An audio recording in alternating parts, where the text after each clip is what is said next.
Have you ever heard of a math class that uses the Bible to teach sixth graders about financial planning? I'm not kidding. It's a real thing, and today we're going to deconstruct it. This curriculum, it connects this ancient wisdom to modern wealth, and it frames the whole idea of success in a way you probably haven't thought about before. So, let me just start by asking you a question that, we all wrestle with at some point. What is the smartest investment you can possibly make? Is it a college degree? Maybe real estate? Jumping on some hot new stock? Well, the source material we're digging into today says the real answer is something much, much older and way deeper than all that. Everything in this lesson plan really boils down to three key pillars: wisdom, work, and wealth.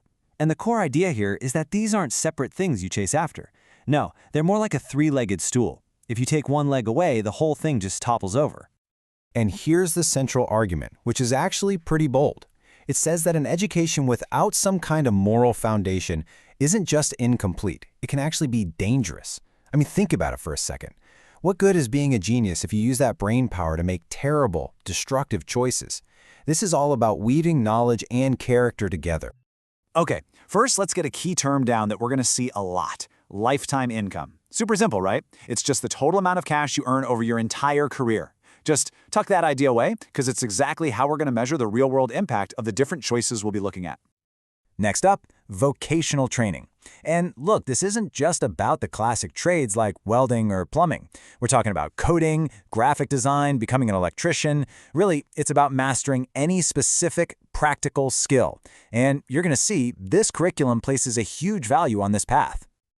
And finally, we have the absolute cornerstone of this whole thing: wisdom. And I want you to notice the definition here. It's not about being book smart or having a high IQ. It's about taking what you know, what you understand, and actually using it to make good decisions in the real world. In this framework, that right there, that is the ultimate asset. So the big question is, how do you actually teach this stuff to a bunch of 12-year-olds? Well, the curriculum uses 3 ancient case studies, almost like they're timeless blueprints for success. Let's dive in and see how they do it. All right, first up we've got King Solomon, and he's presented here as the ultimate icon of wisdom. His life story is used to draw a straight, undeniable line between making wise choices and building incredible wealth. Okay, the most critical part of his story, the big lesson, is this. Solomon had a choice, and he didn't ask for money. He asked for wisdom. And because he put wisdom first, the story goes that wealth and respect just naturally followed.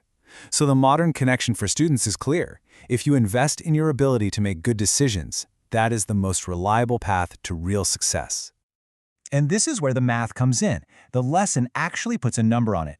They use a really simple calculation to show that Solomon's wisdom over a 40-year reign could be valued at $40 million. It's a really clever way to make an abstract concept feel concrete, showing that good judgment literally pays off. Now, the second case study is really interesting. It focuses on Jesus, but not in the way you might expect. It zeroes in on his profession. He was a carpenter. And this is used to make a really powerful point about the dignity and the inherent value of skilled, hands-on work. You see, the lesson highlights that in his own community, Jesus was known by his trade. He learned a practical, useful skill. The message here is that vocational work isn't some kind of plan B or a lesser path. No, it's presented as a foundational, honorable way to build a life and contribute to society. So what does that look like today? Well, the math problem in the lesson has students calculate that a modern carpenter could earn $1,600 a week. That's a really solid, stable income, and it often comes without the mountain of debt from a 4-year university degree. And our final case study is the Apostle Paul.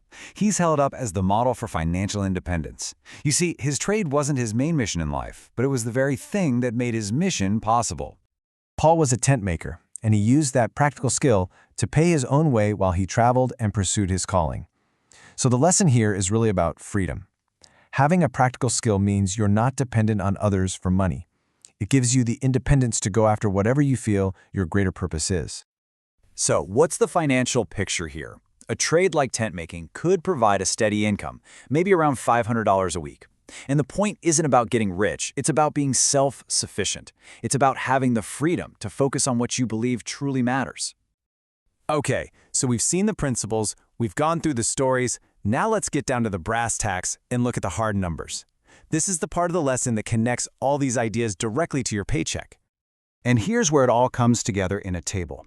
You can see the progression, right? High school diploma, college degree, grad degree, no surprises there. But look closely at that second line, the vocational certificate.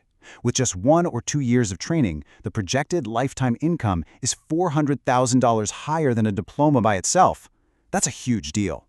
And this chart, this just makes the whole thing crystal clear. It puts that lifetime income comparison right in your face.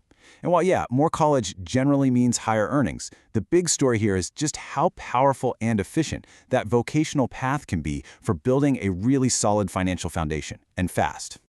So, after taking in all this information, the ancient principles, the modern numbers, how is a student supposed to actually choose their own path? Well, the curriculum doesn't just leave them hanging, it gives them a practical framework for making that choice wisely. It basically offers up this 5-question guide, and I think it's so interesting how it's structured. It starts with you, your personal interests, your talents, how you like to work, before it even gets to money. And then it wraps up with this big question about purpose, about framing your entire career as a way to serve others.